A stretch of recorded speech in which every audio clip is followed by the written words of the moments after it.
죄의식의 매력. 죄의식의 매력은 사랑에 대한 두려움을 낳는다. 사랑은 결코 죄의식을 바라보지 않기 때문이다. 오로지 진리만 바라보는 것이 사랑의 본성이다.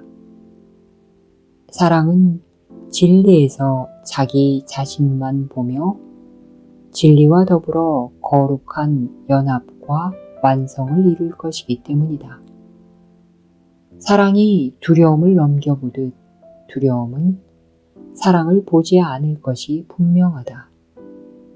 두려움이 죄의식에 의존하는 것만큼이나 확실하게 사랑에는 죄의식의 종말이 들어있다. 사랑은 오로지 사랑에게만 매력을 느낀다.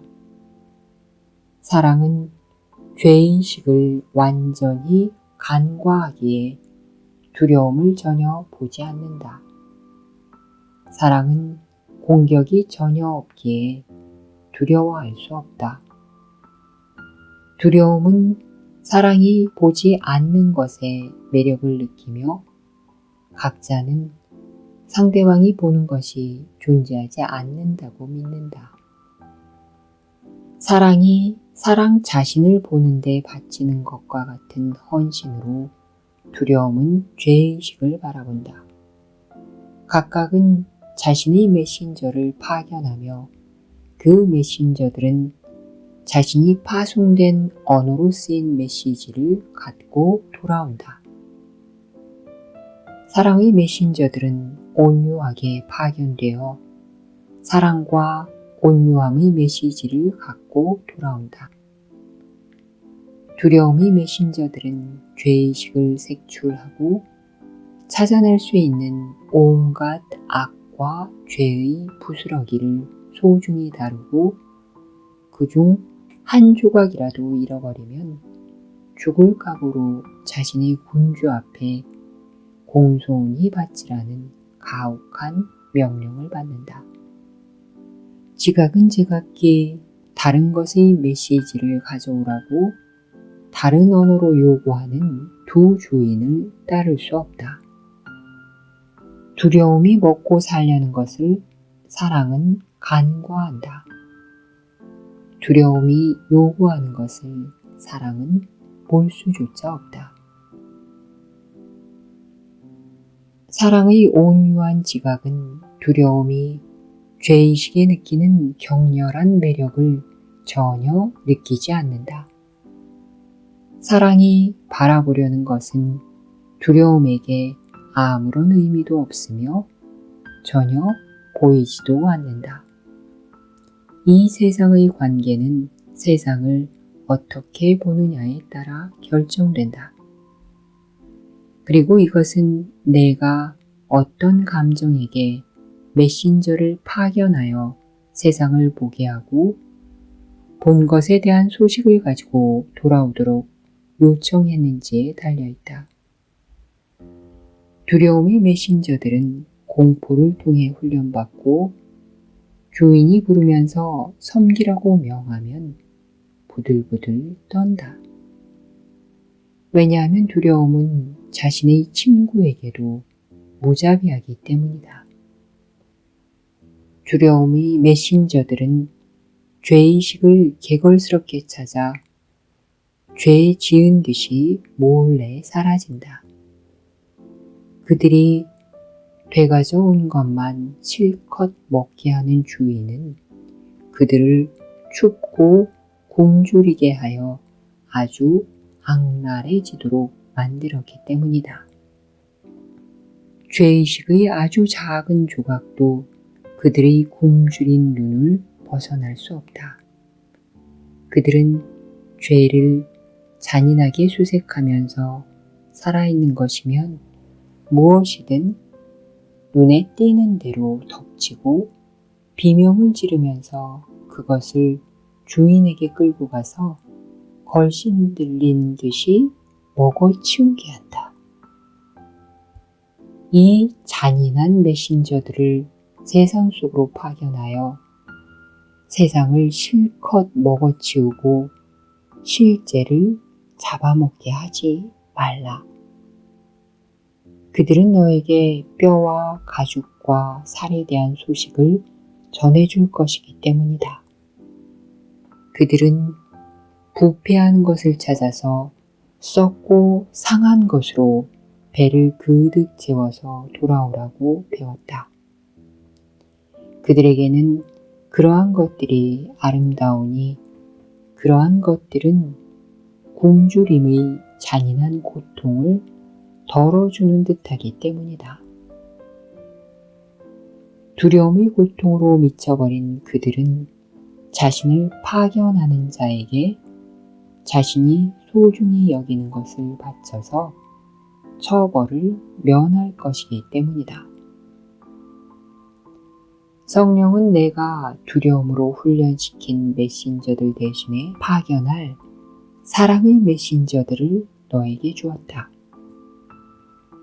두려움의 메신저들처럼 사랑의 메신저들도 자신이 소중히 여기는 것을 너에게 몹시도 돌려주고 싶어 한다.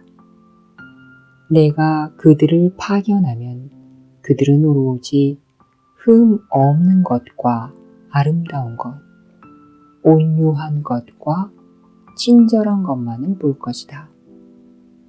그들 또한 아주 사소한 자비로운 행동, 아주 작디 작은 용서의 표현, 아주 약한 사랑의 숨결도 놓치지 않으려고 주의를 기울일 것이다. 그들은 자신이 발견한 그 모든 행복한 것들을 가지고 돌아와서 너와 사랑스럽게 공유할 것이다. 그들을 두려워하지 말라. 그들은 너에게 구원을 선사한다. 그들의 메시지는 안전의 메시지이니 그들은 세상이 친절하다고 보기 때문이다. 내가 성령이 주는 메신저들만 파견하고 그들의 메시지만 원한다면 더 이상 두려움을 보지 않을 것이다. 세상은 죄의식이 전부 씻기고 아름다움으로 부드럽게 빗질되어 내 눈앞에서 변형될 것이다. 세상의 모든 두려움은 내가 세상에 덮어 씌운 것이다. 내가 사랑의 메신저들에게 세상에서 어떤 두려움을 제거해 달라고 요청하더라도 너는 더 이상 그 두려움을 보지 않게 될 것이다. 성령은 너희에게 자신의 메신저들을 주어서 서로에게 파견하도록 함으로써 사랑이 보는 것을 가지고 각자에게 돌아가게 하였다. 그 메신저들은 너희가 대신 파견한 굶주린 두려움의 개들을 대체하라고 주어졌다. 그들은 두려움이 끝났음을 알리려고 나아간다.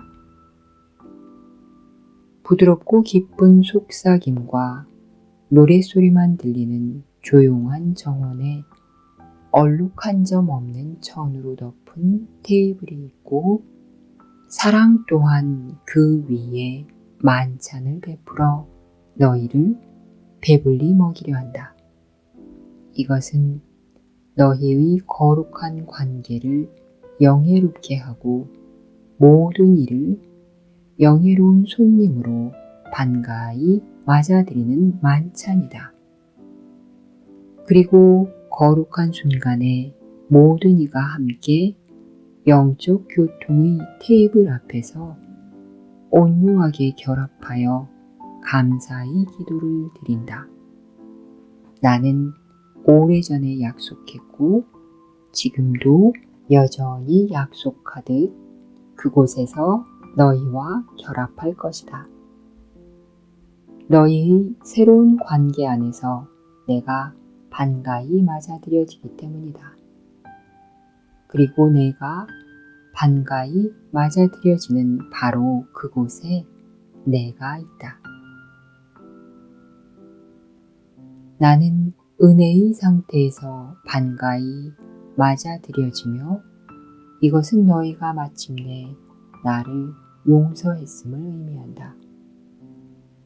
왜냐하면 나는 너희 죄의 상징이 되었고 따라서 너희 대신 죽어야 했기 때문이다. 에고에게 죄는 죽음을 의미하며 따라서 속죄는 살인을 통해 성취된다. 그리고 구원은 하느님의 아들이 너 대신 살해당한 방식이라고 간주된다. 하지만 몸의 하찮음을 아는 내가 사랑하는 너에게 나의 몸을 바치려 하겠는가? 아니면 몸은 우리를 갈라놓을 수 없다고 가르치려 하겠는가? 나의 몸은 너의 몸보다 더 가치 있지 않았다. 그것은 구원을 전하는 더 나은 수단도 아니었고 구원의 근원도 아니었다. 그 누구도 다른 일을 위해 죽을 수 없다. 그리고 죽음은 죄를 속죄하지 않는다. 하지만 너는 죄의 비실제성을 보여주기 위해 살 수 있다. 몸이 내가 원하는 것을 가져다 줄 수 있다고 믿는 한 몸은 정녕 죄의 상징처럼 보인다. 몸이 너에게 쾌락을 줄 수 있다고 믿는 한 너는 또한 몸이 고통을 가져다 줄 수 있다고도 믿을 것이다. 그렇게 하찮은 것에 만족하고 행복할 수 있다고 생각하는 것은 곧 너 자신을 해치는 것이다. 그리고 내가 누릴 행복을 제한하는 것은 곧 고통에게 너의 빈약한 창고를 채워서 너의 삶을 완전하게 만들어 달라고 요구하는 것이다. 이것이 정녕 에고가 보는 완성이다. 왜냐하면 죄의식은 행복이 제거된 곳에 몰래 기어 들어가서 행복을 대체하기 때문이다. 영적 교통은 몸을 넘어서가며 따라서 죄를 넘어서가는 다른 종류의 완성이다.